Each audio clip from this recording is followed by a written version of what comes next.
I should have known better than to deliver flowers to a house that didn't exist. The address on the card read 14 West Elm Street. But the numbers on this Naples Street stopped at 12.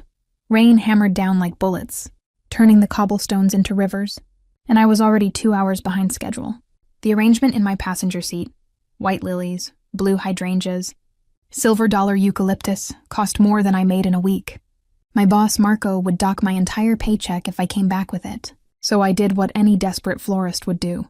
I knocked on the door of the only house that could be right, the stone mansion at the end of the street with no number at all. The man who answered wore a suit that cost more than my car and had eyes, like a winter storm. Rain plastered his dark hair against his skull, but he didn't seem to notice. He looked at the flowers, then at me, and something in his expression calcified. "Who sent these?" His voice was quiet. Too quiet. "San Remo Funeral Home," I said, my arms shaking from holding the heavy arrangement. "For the Rossi family. I'm sorry, the address must be... There is no Rossi family. Not anymore." He paused, and when he spoke again, his voice was hollowed out. "My wife died this morning." The words hit me like a physical blow. I stood there in the pouring rain, holding sympathy flowers for a dead woman, staring at a widower I'd found by accident, and I couldn't think of a single adequate thing to say. "I'm so sorry," I whispered. He reached for the arrangement. His fingers brushed mine, and I felt a callus on his thumb that didn't match the expensive suit. A fighter's callus. A working man's hands in a rich man's clothes. "Come inside," he said. Not a request. "You're freezing." I should have refused. Should have apologized and driven away. But there was something magnetic about his grief. Something that made saying no feel impossible. The foyer was all marble and shadows, like walking into a cathedral. He set the flowers on a table that probably cost more than everything I owned and turned to face me. Water pooled at my feet, ruining his perfect floor. "Your name?" he asked. Elena Vance." "Elena?" He tasted the word. "Tell me, do you believe in signs?" The question caught me entirely off guard. "I believe in mistakes, and I think this delivery was one." He stepped into my path with the fluid grace of a predator. 3 hours ago, my wife took her last breath upstairs. Cancer. I ordered no flowers.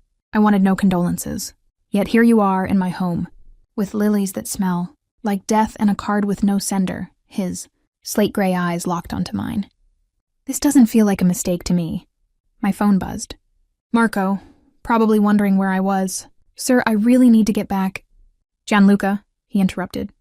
"My name is Gianluca Rossi, and you're not leaving until we understand why you're here." It wasn't a threat. It was simply a fact, delivered with the same quiet certainty as everything else he said. My phone buzzed again. And again, Gianluca stepped aside just enough for me to see the door. "Your employer can wait," he said. "I need to understand this." He reached for the card tucked into the arrangement, his fingers moving with surprising delicacy. I wanted to look away, to give him privacy, but his expression as he read, carefully blank, like a man trying not to show pain, kept my eyes locked on his face. The card fluttered from his fingers to the marble floor. I caught a glimpse of the message in elegant script. The wrong flowers for the bad wife, but perhaps the right messenger. Gianluca's head snapped up. "Who wrote this?" "I don't know." My voice came out smaller than I intended. "The orders come in digitally. I never see who sends them." He picked up the card again, holding it as if it might explode. "Get out of those wet clothes. I'll have something brought down. You're staying until I understand this." "I'm not staying."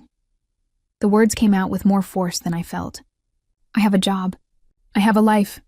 "You can," he interrupted. "And you will because someone sent you here. Elena, someone sent you to me on the day my wife died, with flowers I didn't order and a message that suggests they know more about my business than they should. Until I know who that someone is, you're the only lead I have." He was right. I hated that he was right. 1 hour, I said, my voice shaking. "Then I'm leaving." Gianluca smiled for the first time. It didn't reach his eyes. "We'll see." "Kind dein mom." The clothes that arrived fit perfectly. A cashmere sweater in deep burgundy, silk soft leggings and wool socks that warmed my frozen feet. Someone had been paying very close attention to my body while I stood there shivering. The thought made my skin prickle. When I emerged, Gianluca was waiting in a study that smelled of leather and old money. He'd changed into a dry shirt and lost the jacket. The absence of that armor made him seem fractionally more human. Better? He asked. Confused, I corrected. This is kidnapping. I prefer to think of it as protective custody. He gestured to a leather chair. Sit, please. The please was purely decorative. I sat. Tell me everything, he said, from the moment you received this order. I told him about Marco handing me the slip, about the rain, about the address that didn't exist. He listened without interrupting, his eyes cataloging every micro-expression on my face. And you didn't recognize the name Rossi? He asked when I finished. I moved here from Verona 6 months ago. I don't know the important families. A flicker of dark amusement crossed his face. We're not important. We're necessary. That's a strange distinction. Is it? He leaned back. My family has controlled the port of Naples for 3 generations. We ensure certain goods move smoothly. We ensure certain complications don't arise. We are necessary for the city's economy to function. You mean your criminals? Was your job? He caught my arm, firm but not cruel. Now it's a crime scene. And you're a witness. I pulled free. I'm going. Elena. Just my name, but the authority in it stopped me cold. You walk into that, the police will question you. They'll want to know why you left, why you didn't answer your phone, and why Marco's last delivery was to a house that doesn't officially exist. You'll give them answers they won't understand, about a man they already suspect, and then you'll be in the middle of a war you can't win. A war? What war? He looked at me like I was being deliberately obtuse. The war someone just declared by sending you to my door and burning down your livelihood. This wasn't random. This was a message. To whom? To me and to you. He gestured at the smoke. They want you isolated. They want you scared. They want you to have nowhere to go but here. The truth hit me like cold water. I looked at the burning shop, at the flashing lights in the distance, at the life I'd built in 6 months turning to ash. Who would do this? I whispered. Rivals, enemies, people who think I'm weak because my wife died. He said it without emotion. They made their first mistake this afternoon when they sent you. They made their second mistake tonight when they thought fire would scare me. What was the first mistake? Underestimating what I would do to keep you safe. He turned to Luca. Take 3 men. Make sure the fire doesn't spread, and find out who called it in. I want to know who was watching. Luca left. Gianluca turned back to me. Inside now. This time I obeyed. The house felt different now. Less like a museum, more like a fortress. He led me to a kitchen of stainless steel and dark wood, poured 2 glasses of whiskey and pushed one toward me. Drink. I don't drink. I drank. The liquid burned, cutting through the shock. Now, he said, you tell me everything about your life before Naples. Every detail. Someone chose you for a reason. I need to know why. So I told him. About growing up in Verona. About my mother's flower shop. About learning the language of blooms. Red roses for passion and apology. White lilies for sympathy and rebirth. I told him about my father's gambling debts that swallowed our family business. About coming to Naples to start over. About Marco giving me a chance when no one else would. He listened, his eyes never leaving my face. And I had the feeling he wasn't just hearing my words. He was cataloging them, cross-referencing them, searching for the thread that would lead him to whoever had pulled me into this. When I finished, he was quiet for a long moment. Then he reached across the counter and took my hand. The gesture was so unexpected, I didn't pull away. White lilies, he said softly. You said they mean rebirth. Yes, my wife is dead. There's no rebirth from that. Maybe not for her? I spoke without thinking. But for you. His fingers tightened on mine. Careful, Elena. You don't know what you're offering.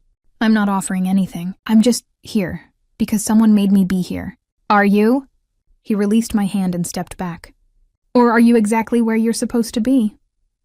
The question hung heavy between us. My phone buzzed. Not Marco this time. An unknown number. I showed Gianluca the screen. Answer it, he said. Speaker. I did. A voice came through, distorted by a modulator. Elena Vance, I hope you're enjoying your new accommodations. Gianluca moved so fast I barely saw it. He had the phone against his ear in one motion. Who is this? The voice laughed. The man who sent you a gift. Don Rossi. A beautiful woman on the day of your wife's passing. Consider it a gesture of respect, and a reminder that even in your grief, you are not untouchable. The line went dead. Gianluca's hand clenched around the phone until I heard plastic crack. When he looked at me, the grief was gone from his eyes, replaced by something colder and infinitely more dangerous. "Well," he said softly, "now we know."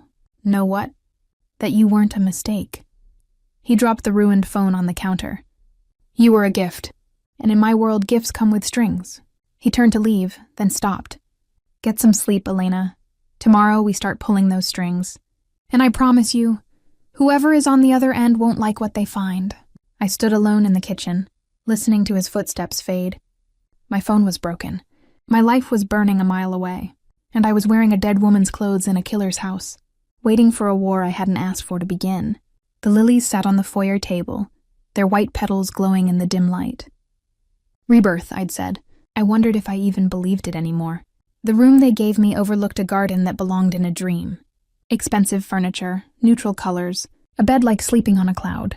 I didn't sleep. I sat by the window, watching the darkness, waiting for dawn or disaster. At 5 a.m. there was a soft knock. Luca entered with coffee, pastries, and a newspaper. He set the tray down without a word. "Wait," I said. "What's happening?" "Boss has been in his office all night." Luca hesitated, then added, "You should eat. You'll need your strength." "For what?" "For whatever comes next." He left. I turned to the newspaper. The front page showed Bella Rosa Florist, what was left of it. The headline read, "Suspicious fire destroys local business. Owner missing." Missing. Marco wasn't missing. He was where? I threw on yesterday's clothes, still damp, and made my way downstairs. The house was waking. Staff moved like ghosts through the halls, giving me quick, assessing glances. The new girl, the uncertainty. Gianluca's office was behind double doors at the end of a long hallway. I knocked, no answer. I knocked harder. Enter. The room was dark except for the computer screens. Gianluca sat behind a massive desk, a glass of amber liquid at his elbow. He looked like he hadn't moved since last night. "Marco's missing," I said without preamble. "I know. Do you know where he is?" "Not yet." He gestured to a chair. "Sit." I sat. "If you've done something to him." "I haven't." He cut me off. "But whoever burned his shop might have. Or he's hiding, or he's dead." He said it so matter-of-factly that I flinched. "Welcome to my world, Elena. People disappear. The only question is whether you're the reason or the consequence. I'm neither. I'm a florist. You're whatever I need you to be." He pushed a file across the desk. "Luca pulled your records clean, too clean. No debts, no arrests, no connections to any families. You really are just a girl from Verona who arranges flowers. That's what I've been telling you. Which makes you perfect." He opened the file, revealing surveillance photos of me, at the shop, at my apartment, walking through markets. "You're invisible. No one looks at the florist. No one suspects the girl delivering lilies." I stared at the photos, cold dread settling in my stomach. "How long have you been watching me?" "Since yesterday. When I realized you were a gift, I had to understand the giver." He closed the file. "But the more I learn, the less sense it makes. Why would someone send me an innocent? Maybe they made a mistake. People in my business don't make mistakes like that. They make statements." He stood and walked to the window. "Someone wants me distracted. Someone wants me focused on you instead of them. Who? Whoever benefits from my grief." He turned back. "My wife's death leaves a vacuum. There are people who would like to fill it." I thought about the modulated voice on the phone. The careful words. The man who called said it was a gesture of respect. Disrespecting wearing respect's clothing. Gianluca returned to his desk. "I need you to do something for me. I've already done enough. Not by choice. This time I'm asking." He leaned forward. "I need you to send flowers." I laughed, sharp and desperate. "You want me to do my job? Now?" "I want you to do what you're good at. Send an arrangement to every major player in this city. Same arrangement. White lilies, blue hydrangeas, silver eucalyptus. The card reads, 'From the Rossi family with gratitude for your condolences.'" That's a message. Exactly. I want to see who responds. Who calls to ask why? Who knows about the flowers before they arrive? Someone out there thinks they're clever, using my wife's death to manipulate me. I want them to know I'm not grieving. "I'm hunting." I stared at him. "You want to use me as bait. I want to use you as a mirror. You'll reflect back exactly who is watching." He came around the desk. "You'll be safe. Luca will be with you every moment." "Luca terrifies me." "Good, he should." He stopped. close enough that I could smell whiskey and clean cotton. Elena, I didn't ask for this. I didn't ask for my wife to die. I didn't ask for you, but here we are, and I can't let you go until I know why. And if I refuse, then you walk out that door and I can't protect you. Whoever sent you will think you failed them, or worse, that you betrayed them. Either way, you're a liability they can't afford. He touched my face, his thumb brushing my cheekbone. The gesture was gentle, but his words were steel. I'm not threatening you. I'm telling you how this works. I closed my eyes. Thought about Marco, about the shop, about my tiny apartment, and the quiet life I'd been trying to build. Then I thought about Gianluca's eyes when he talked about his wife. The grief is buried under layers of control.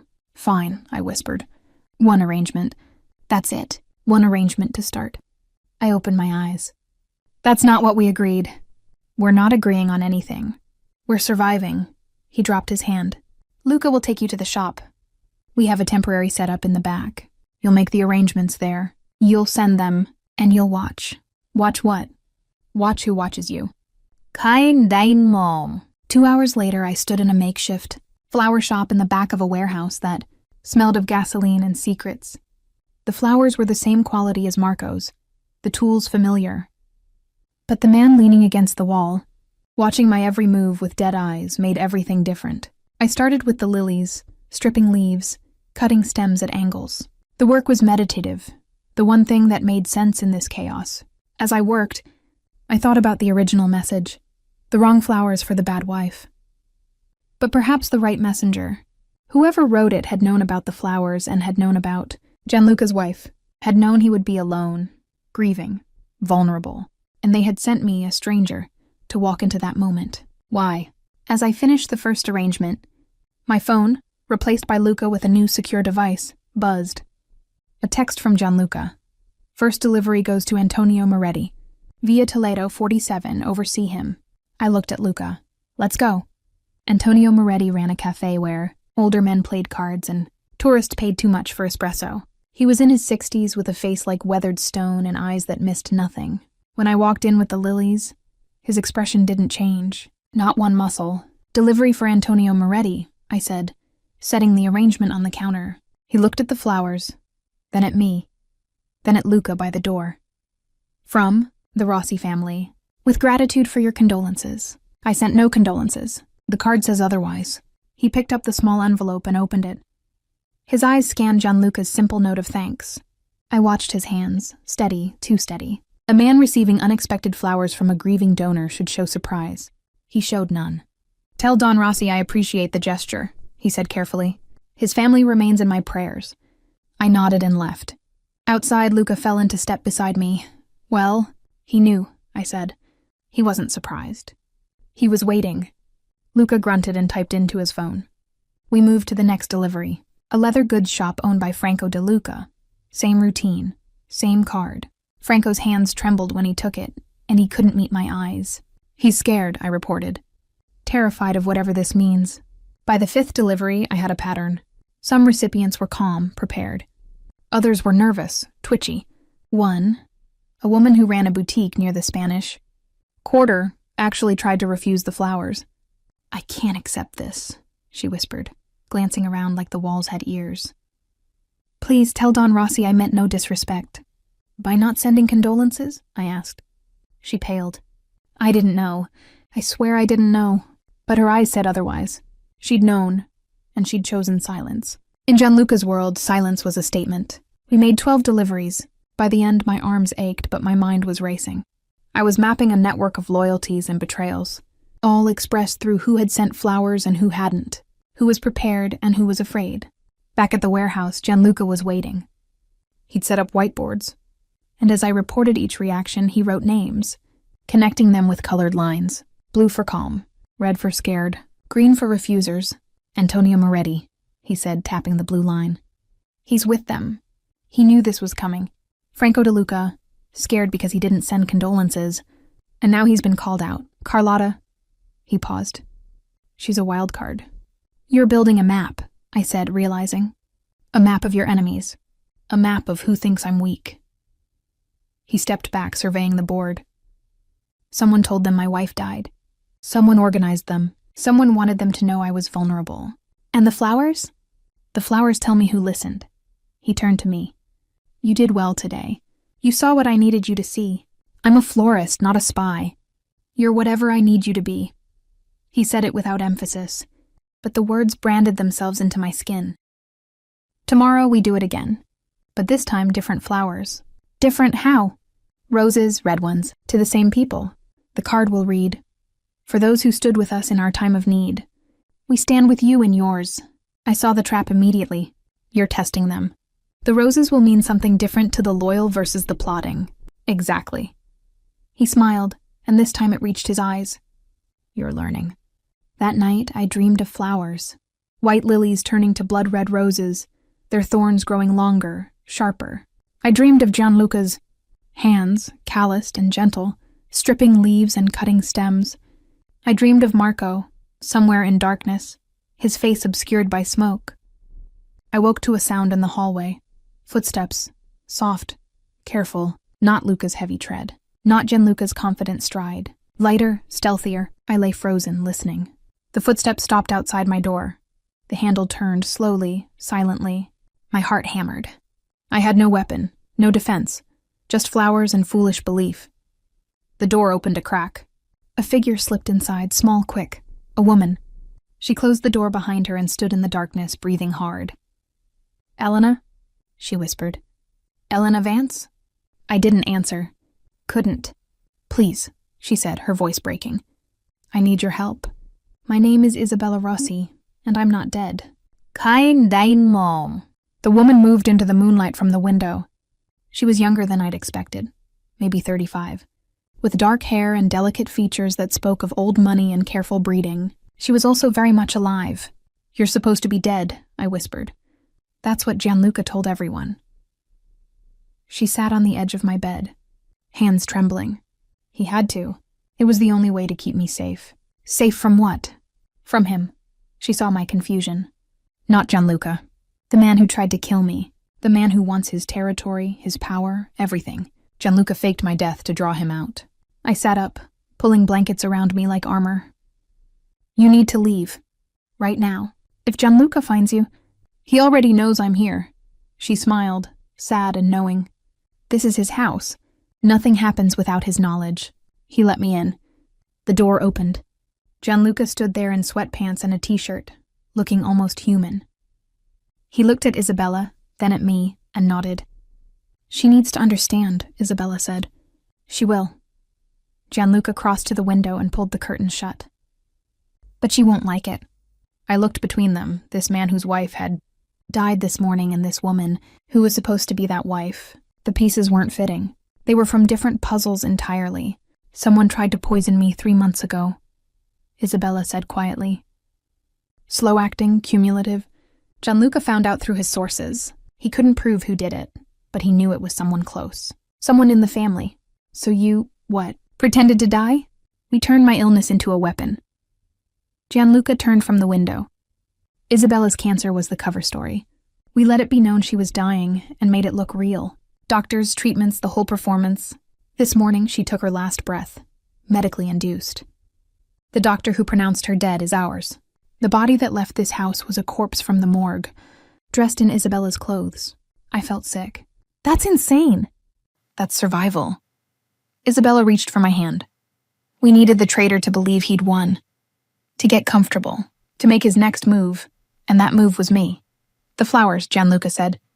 "The message, designed to reach me at my most vulnerable, to see if I would crack, if I were to make mistakes." "And did you?" His eyes met mine. "I let you in. That could have been a mistake, but it wasn't." "No." He sat on the other side of the bed, creating a strange triangle. "Because you saw what I needed you to see. You delivered those flowers, watched, and told me who was prepared and who was scared. You gave me a map of my enemies." I pulled my hand from Isabella's grasp. "You used me." "We protected you," she corrected.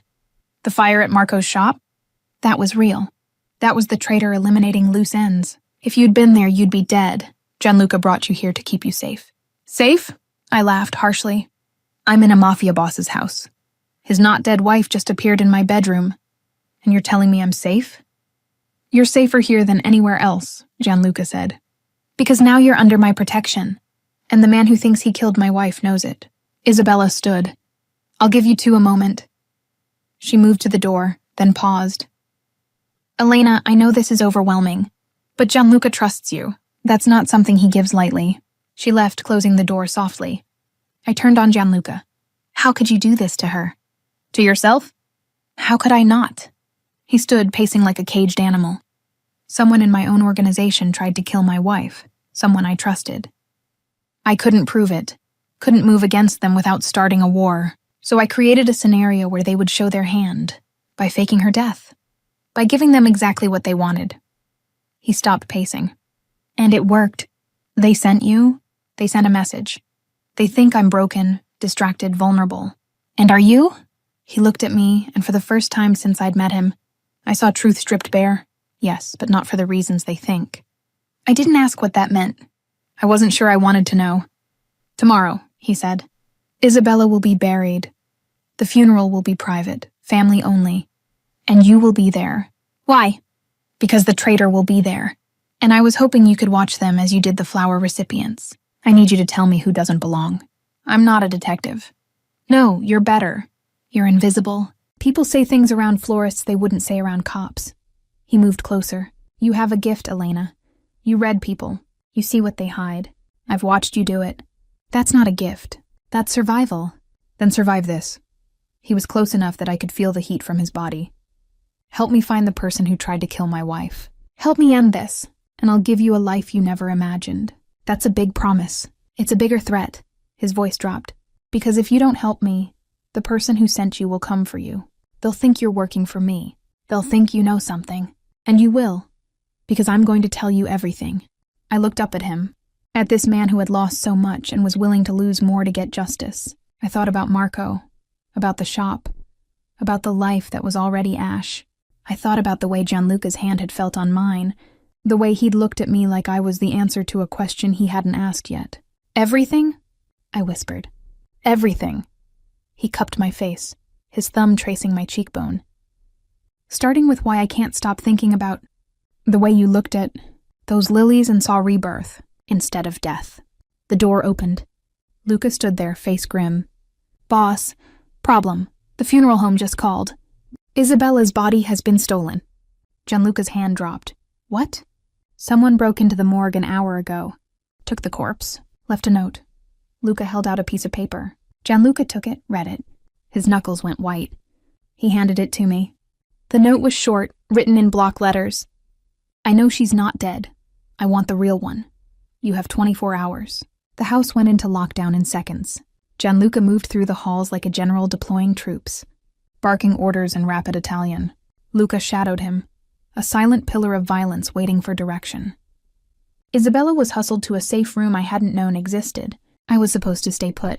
That lasted until noon when Gianluca found me in the kitchen making coffee for men who looked like they hadn't slept in days.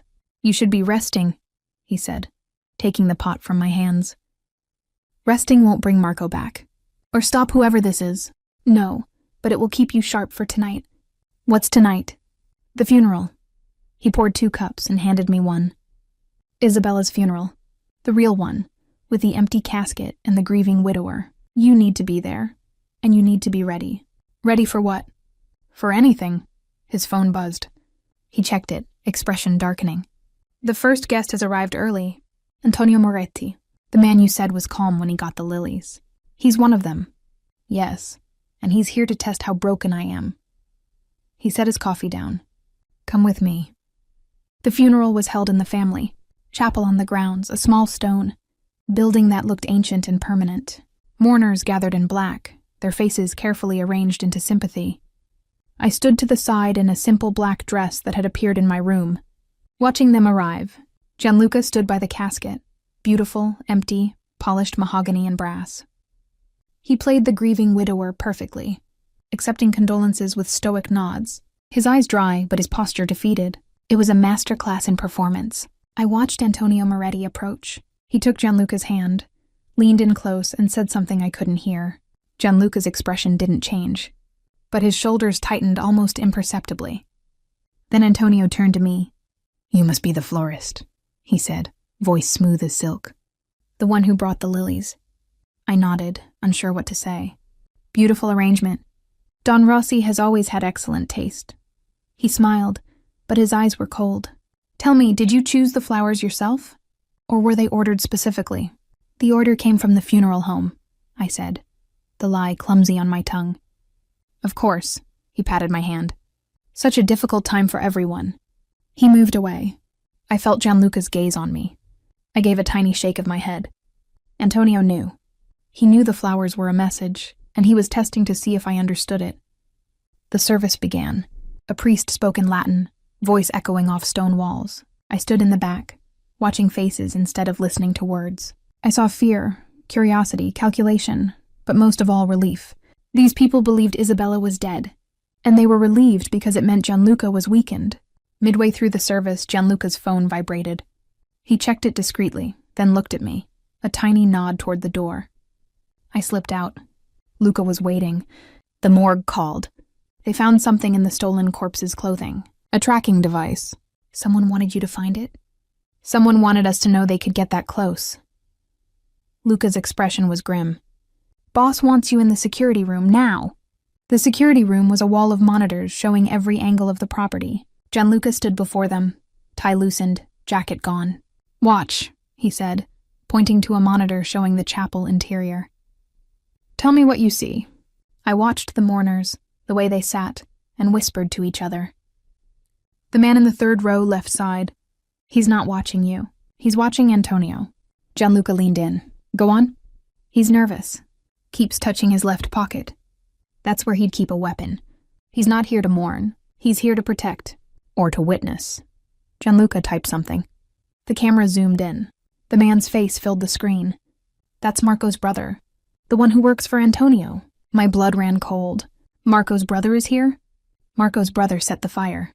And Marco, he's not missing, Elena. He's in protective custody. He called me yesterday after you left the shop. He knew something was wrong with that order. He tried to warn me, but they got to him first. So he's safe? He's safe. Gianluca turned to me. But you were right. Marco didn't know anything. He was just a florist trying to do his job. They burned his shop to punish him for being careful. And to isolate me. Yes. He looked back at the monitors. They wanted you here with me. They wanted me to trust you, to confide in you, to make you part of my world. Why? Because the best way to kill a king is to give him something he loves. His eyes met mine in the monitor's reflection. And then take it away. The service was ending. Mourners filed out. Antonio Moretti stopped to speak to Gianluca one last time. Hand on Gianluca's shoulder in false comfort. Watch his left hand, I said suddenly. He's passing something. Gianluca zoomed the camera. In the split second before Antonio's hand dropped away, we saw it. A small folded note, tucked into Gianluca's jacket pocket. Gianluca reached for the pocket and pulled out the note. Unfolded it. The message was short. She's not in the ground. She's in the house. I can smell her perfume. The house went into emergency protocol before I could process what I'd read. Gianluca moved like a storm, issuing orders. Luca shadowed him. I was told to go to my room and stay there, but I followed anyway, curiosity overriding fear. She's not using her perfume, Gianluca was saying as we reached the safe room. She knows better. How could he? The door to the safe room stood open. Isabella was gone. Luca cursed, low and violent. Gianluca went still, that dangerous stillness I'd seen before. Then he turned to me, and the look in his eyes made me step back. Find her, he said. Use your gift. Find her. I don't... Yes, you do. He grabbed my shoulders, grip almost painful. You read people. You see what they hide. Someone took her. Someone who knows this house, knows our routines, knows where the safe room is. That means inside help. Find the help. I wanted to argue.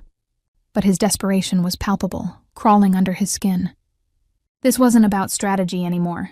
This was about the woman he loved. Show me the staff quarters, I said. Luca led us to the back of the house, to rooms where live-in staff stayed. Most were off duty. We searched room by room, looking for anything out of place. In the housekeeper's room, I found it. A small bottle of perfume, tucked in a drawer.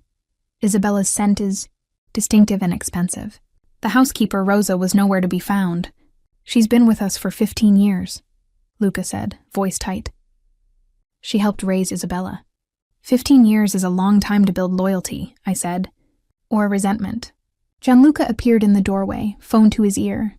Rosa's not answering. Her car is gone. She took Isabella, I said.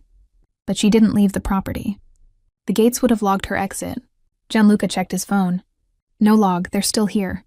Then where? The answer came from outside, a car horn blaring from the garage. We ran. The garage was a separate building housing Gianluca's collection of vehicles. Inside, Rosa stood by a black SUV with the door open. Isabella sat in the passenger seat, hands bound, mouth gagged. Rosa held a gun, not pointed at Isabella, but held loosely at her side, like she wasn't sure what to do with it. Rosa, Gianluca said, voice soft.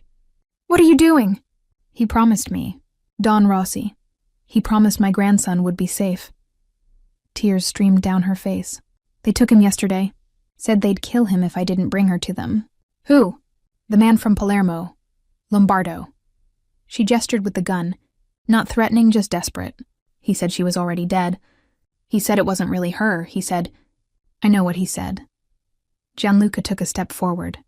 And I know you love your grandson. But Rosa, if you do this, no one is safe. Not him, not you, not anyone. I saw the moment she broke. Her shoulders sagged and the gun drooped. But before Gianluca could reach her, a shot rang out. Not from Rosa's gun. From outside. The bullet caught Rosa in the shoulder. She screamed, dropped the gun. Luca moved like lightning, pulling her from the car and shielding her with his body. Gianluca rushed to Isabella, cut her bonds, and removed her from the vehicle. I stood frozen in the doorway, watching as more shots peppered the garage. Gianluca shoved Isabella behind a concrete pillar, then turned to me. Get down! I dropped as a bullet shattered the window above my head. Glass rained down. I covered my head, heart hammering so hard I couldn't hear anything else. Then silence, the kind that comes after violence, heavy and ringing. Gianluca crawled to me, hand on my back. Are you hit? No, my voice shook. I'm fine. He pulled me to my feet, pushed me behind the pillar with Isabella. She was crying silently, makeup smeared but alive. Luca, Gianluca called. Clear, Luca shouted back. Shooter's gone. Rosa's hit, but it's clean. She'll live. Gianluca nodded, then turned to me. His hands cupped my face, thumbs wiping away tears I hadn't realized I was crying. You found her. Barely. You found her. He repeated it, voice fierce. You saw what we missed. You saw the perfume. It was obvious. Not to us. He leaned his forehead against mine. To you it was obvious. That's your gift. Isabella made a sound between a laugh and a sob. Gianluca, let the girl breathe. He pulled back, but his eyes stayed on mine. You're not leaving, ever. Do you understand? I understood. I understood I'd just been shot at. I understood I'd helped save a woman who was supposed to be dead. I understood I was now deeply, irretrievably involved in a war I hadn't signed up for. But most of all, I understood that when Gianluca Rossi looked at me like I was his anchor in a storm, I didn't want to leave. Yes, I whispered. I understand. He kissed me then, hard, fast, a seal of promise in the middle of chaos. Good, because tomorrow we end this. How? He smiled, and it was the smile of a wolf. We send flowers to Palermo, and this time the message won't be subtle. The arrangement I made that night was unlike anything I'd ever created. Black roses. Difficult to find, expensive, their meaning clear. Death.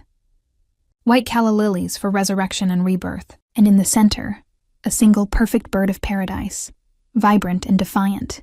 The card read for Lombardo, who sends his regards through older women and bullets. Here is our reply. Gianluca watched me work, arms crossed, expression unreadable. You understand the symbolism. I understand that flowers are a language. You're declaring war, but you're doing it with style. Style matters in my world. It says you have the resources to be elegant, while being ruthless. He picked up the bird of paradise. And this? That says you're not afraid. That says you're still standing.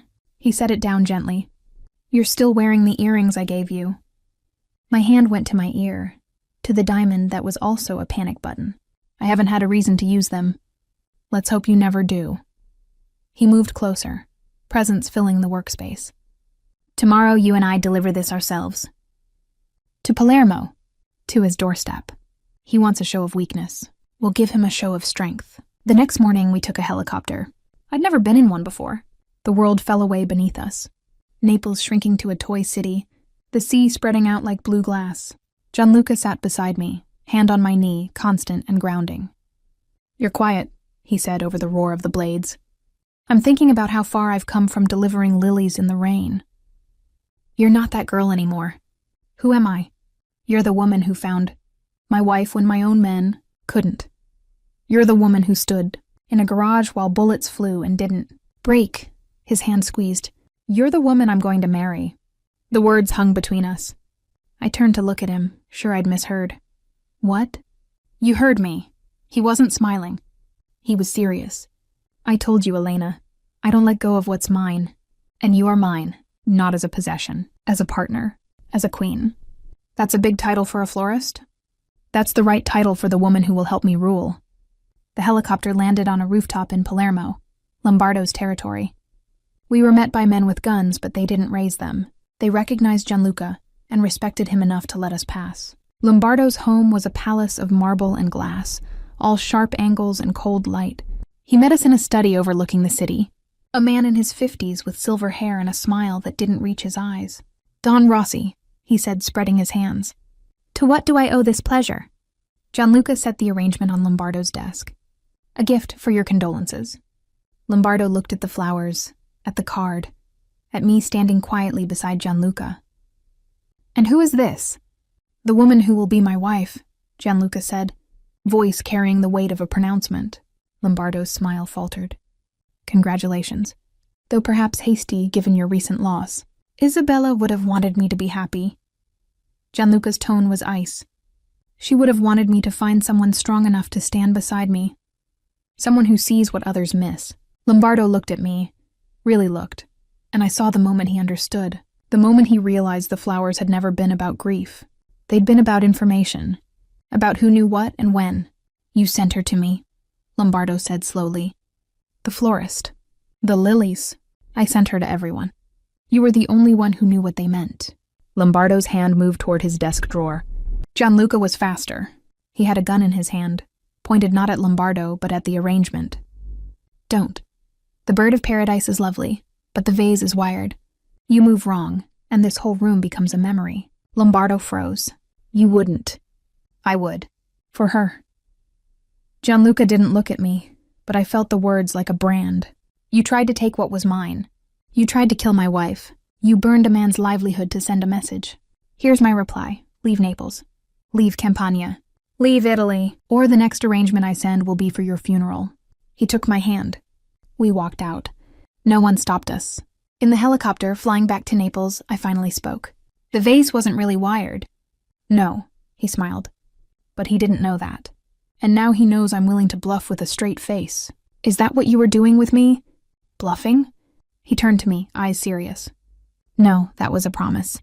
We landed on the villa's rooftop as the sun set. Isabella was waiting, Rosa beside her, both safe. Gianluca hugged his wife, brief and fierce, then turned to me. "Elena Vance," he said formally. "Will you marry me? Not because I need you to, not because it's safe, but because I can't imagine my world without you in it." Isabella smiled. Rosa nodded. Luca gave a grunt that might have been approval. I looked at this man who had taken my ordinary life and turned it into something extraordinary, who had shown me that power wasn't just about force but about seeing clearly, who had trusted me with his secrets, his wife, his world. "Yes," I said, "but I have conditions." He raised an eyebrow. "Conditions?" "I want Marco's shop rebuilt. I want him protected. I want a seat at the table when decisions are made. And I want to keep delivering flowers." "Why?" "Because flowers are truth," I said. "And someone needs to speak that language in a world full of lies." He kissed me then, in front of them all, a claiming and a promise. Done. The wedding was small, private, and held in the same chapel where we'd buried an empty casket. Isabella stood as my witness, health recovered, smile genuine. Marco was there, arm in a sling from the fire, but his shop was already being rebuilt with Gianluca's money.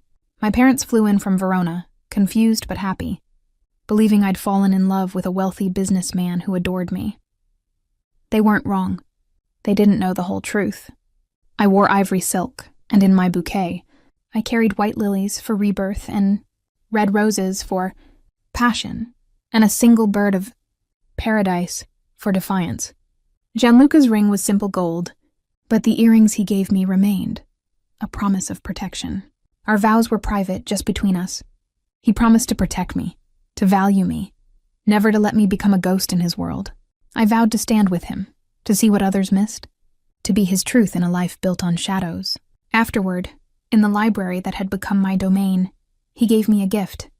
Not jewelry, not property, a ledger. Old, leather-bound, filled with names, dates, and transactions. This is the history of our family, he said. The real history, the one the law doesn't know about. Please read it to understand it, and to help me write the next chapter. I opened it and saw the first page. Rossi Family Ledger, Meet 3. The entries were in Italian. Cramped handwriting detailing shipments and payments, but also notes. Loyalty purchased today. Fear is better but more expensive. This is your legacy, I whispered. This is our legacy. He sat beside me. You said you wanted a seat at the table. This is where it starts. We spent the night reading together, him translating old dialects, me asking questions about patterns I saw. Who had been loyal? Who had been removed? Who had been given flowers for their funerals? It was the strangest wedding night in history, and it was perfect. 1 year later, the first real test of our partnership came on a Tuesday. Precisely 1 year after I'd knocked on Gianluca's door in the rain with lilies. A shipment was coming into the port, routine as mail delivery. But my system flagged an anomaly. A middleman had started using different phrasing in his emails. Small changes, the product. Instead of the beans, delivery window. Instead of arrival time. Linguistic stress markers, the kind I'd studied in the context of grief and deception, now applied to criminal logistics. I brought it to Gianluca as he was shaving. He's planning to divert the shipment, I said, showing him the transcripts on a tablet. He's nervous. The language is too precise, like he's rehearsing it. Gianluca wiped shaving cream from his jaw. You're sure? As sure as I can be without hearing his voice. But the pattern is there. Who is he? His name is Marco. I paused. Not our Marco, a different one. Works for the shipping company. Gianluca was quiet for a long moment. That's my cousin's son. Your cousin who died last year, supposedly.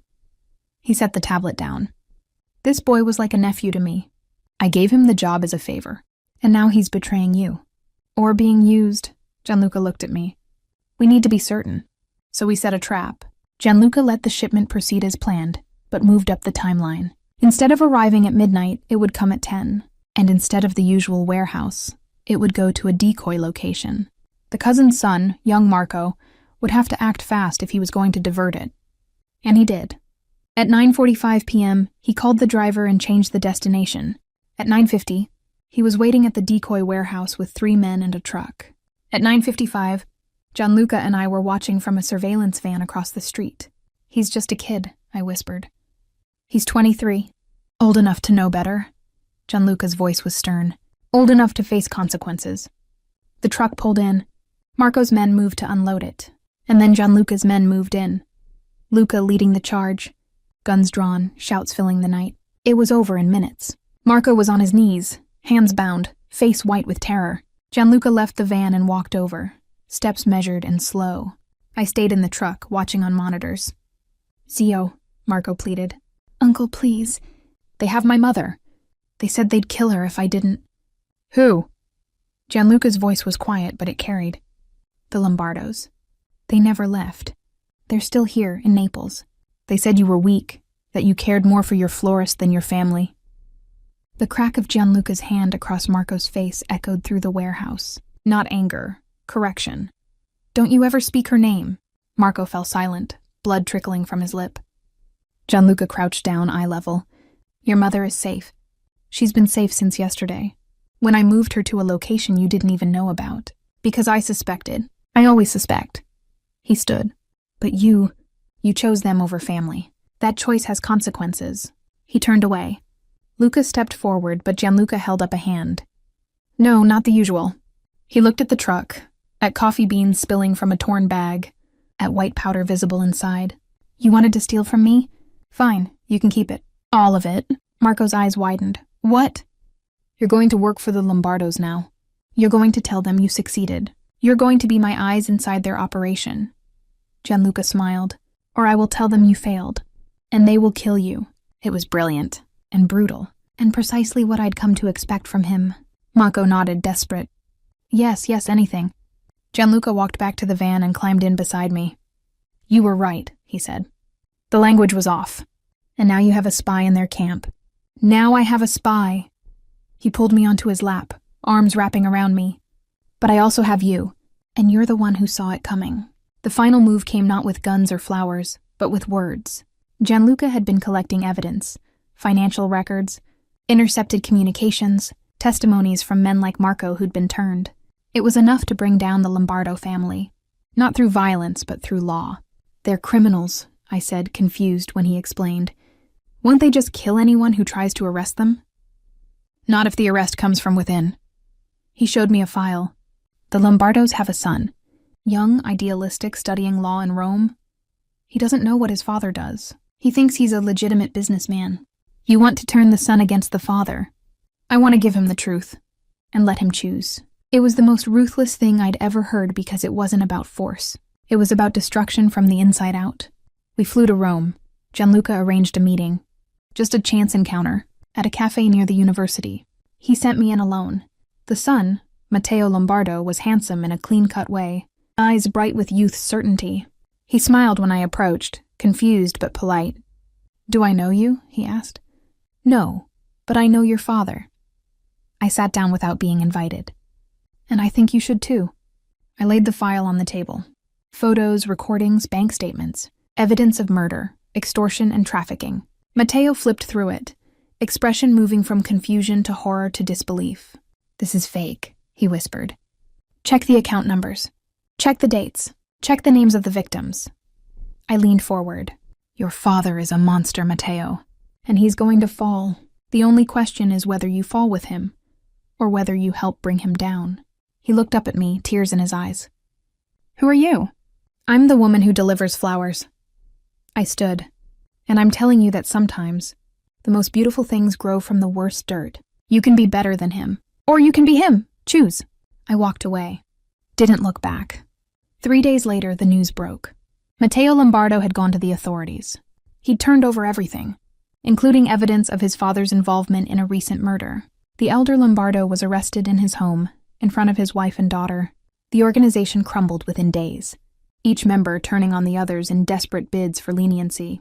Gianluca and I watched it unfold from the villa, news playing silently on the television while we worked in the library, building our future. That was cruel, I said quietly. It was necessary. He didn't look up from his papers. Cruel would have been killing them all. This way, only the guilty suffer. Matteo suffers. Matteo is free. He finally looked at me. You gave him that. I gave him a choice. You gave him the truth. He stood and came around the desk. That's more valuable than anything. We stood at the window, watching the sun set over Naples. The city looked peaceful from up here. Chaos and violence hidden beneath a veneer of beauty, like the flowers I arranged, like the life we lived. Tell me something, Gianluca said. If you could go back to that day in the rain, would you still knock on my door? I thought about it. About the fear, the confusion, the way my life had burned down around me. About the girl I'd been, delivering flowers to strangers, watching their grief from the outside. No, I said honestly. I wouldn't knock. His face fell. I'd kick it down, I finished smiling. Because I was always meant to be here. With you, he laughed. A real, genuine sound that filled the library. My fierce florist. Your queen. Always. He kissed me, hands framing my face. My queen. My love, my life. 6 months later, I stand in the makeshift flower shop we've built in the warehouse district, preparing arrangements for the city. Every funeral, every wedding, every apology, they all come through me now. And I know everything. My intelligence network is the most sophisticated in Naples, analysts, and techs who ask no questions.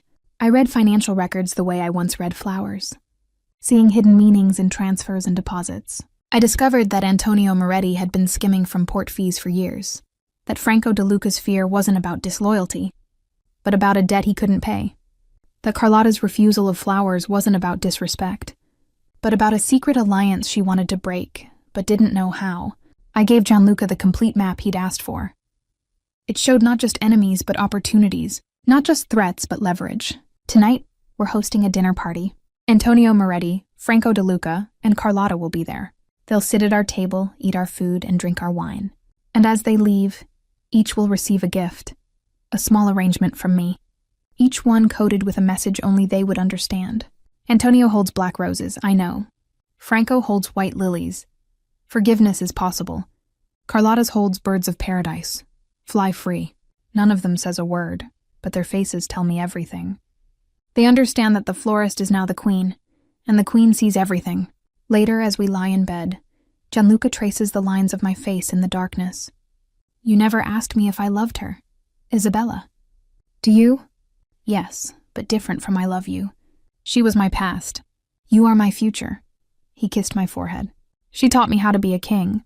You taught me how to be a man. And what am I? You are the thing that makes all of this worthwhile. He pulled me close. You are the reason I win. Now, standing on the cliff behind our villa, the place where he proposed, where we promised each other a future, the city spreads below us, our kingdom. The sea beyond is dark and endless, full of secrets and ships and the promise of more. You were right, he says, arm around my waist. About the lilies. About rebirth. I know. Will you still make arrangements? For us? For our family? I'll make arrangements for the whole city. I lean into him. Every funeral, every wedding, every apology, they'll all come through me, and I'll know everything. That's my girl. That's your queen. He kisses me, and the taste is salt and wind and forever. The sun sets and the stars come out, and we stand there, the king and his queen, the florist and the mafia boss, the man who faked his wife's death, and the woman who found her. The wrong flowers for the bad wife, but the right messenger. The right messenger for the right man. The right man for the right woman for the right life. And the lilies bloom in the garden below, white and perfect, a symbol of everything we've survived